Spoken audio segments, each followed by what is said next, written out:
కడపలో వైసీపీకి షాక్ తగిలింది. పట్టణంలోని కాగితాలపెంట సత్తార్ కాలనీకి చెందిన పలువురు నాయకులు టీడీపీలో చేరారు. ఎమ్మెల్యే మాధవిరెడ్డి వారికి కండువాలు కప్పి ఆహ్వానించారు. ప్రతి కార్యకర్తను సమన్వయం చేసుకుంటూ నియోజకవర్గాన్ని మరింత అభివృద్ధి చేస్తామని తెలిపారు. సంక్రాంతి సంబరాల్లో పామూరు ఎమ్మెల్యే వరలకుమార్ రాజా పాల్గొన్నారు. నియోజకవర్గ జనసేన ఇన్ఛార్జ్ తాడిశెట్టి నరేష్ తో కలిసి డాన్స్ చేస్తూ యువతను ఉత్సాహపరిచారు. ఏపీలో కూటమి బలంగా ఉందని తెలియజేశారు.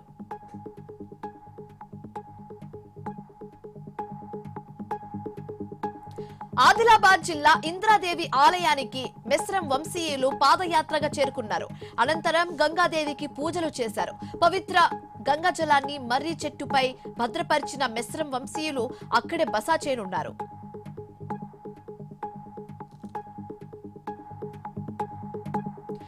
ఎన్టీఆర్ జిల్లా నందిగామలో కోడి పందాలు జోరుగా సాగుతున్నాయి. కోడి పందాల ముసుగులో గ్యాంబ్లింగ్ సెంటర్లు ఏర్పాటు చేసిన అధికారులు పట్టించుకోవడం లేదని చెప్తున్నారు. జిల్లా వ్యాప్తంగా పందాలను పోలీసులు నియంత్రించడంలో విఫలమయ్యారని స్థానికులు ఆరోపించారు.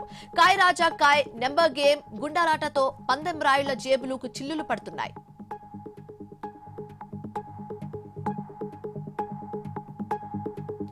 పండుగ పూట విషాదం నెలకొంది. బట్టలు ఉతకడానికి వెళ్లి ప్రమాదవశాత్తు బావిలో పడి 2 బాలికలు మృతి చెందిన ఘటన నాగర్ కర్నూలు జిల్లా కొల్లాపూర్లో చోటు చేసుకుంది. కుటుంబ సభ్యుల ఫిర్యాదు మేరకు కేసు నమోదు చేసిన పోలీసులు దర్యాప్తు చేపట్టారు. పండుగ రోజే 2 బాలికలు మృతి చెందడంతో గ్రామంలో విషాదం నెలకొంది. పార్వతీపురం మన్యం జిల్లా గుమ్మల లక్ష్మీపురంలో పెను ప్రమాదం తప్పింది. కలువట్టను ఢీకొట్టి ఆర్టీసీ బస్సు బోల్తా పడింది. పల్టీలు కొడుతూ రోడ్డుపై అడ్డంగా పడిపోవడంతో కాసేపు గుమ్మల లక్ష్మీపురం కూరుపాం మధ్య రాకపోకలు నిలిచిపోయాయి. ప్రమాద సమయంలో ప్రయాణికులు లేకపోవడంతో ముప్పు తప్పినట్లయింది. స్వల్ప గాయాలతో డ్రైవర్, కండక్టర్ బయటపడ్డారు.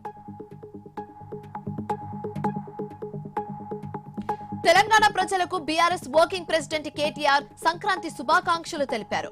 ఈ సంక్రాంతి మరెన్నో సుఖ సంతోషాలను మీ జీవితాల్లోకి తీసుకురావాలని కోరుకుంటున్నట్లుగా ఎక్స్ లో ట్వీట్ చేశారు కేటీఆర్. సంగారెడ్డి జిల్లా సదాశివపేటలో మాజీ కౌన్సిలర్ సమీ ఇంటి ముందు తెల్లనల్ల నువ్వులు ప్రత్యక్షం కావడం కలకలం రేపింది. మున్సిపల్ ఎన్నికల్లో సమయంలో ఈ సంఘటన జరిగి ఉండవచ్చని స్థానికులు మాట్లాడుకుంటున్నారు. అయితే నువ్వులు చెల్లింది అదే వార్డుకు మరొకరి పార్టీకి చెందిన వారిగా గుర్తించారు.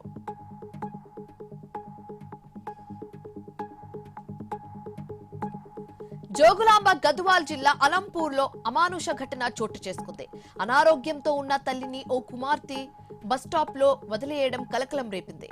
ఆరోగ్యం క్షీణించడంతో కాసేపటికి ఆ తల్లి అక్కడే మృతి చెందింది.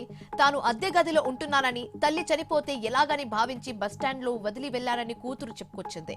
కౌన్సిలింగ్ ఇచ్చి మృతదేహాన్ని గ్రామానికి పంపించారు పోలీసులు. అంత్యక్రియలకు ఏర్పాట్లు చేశారు.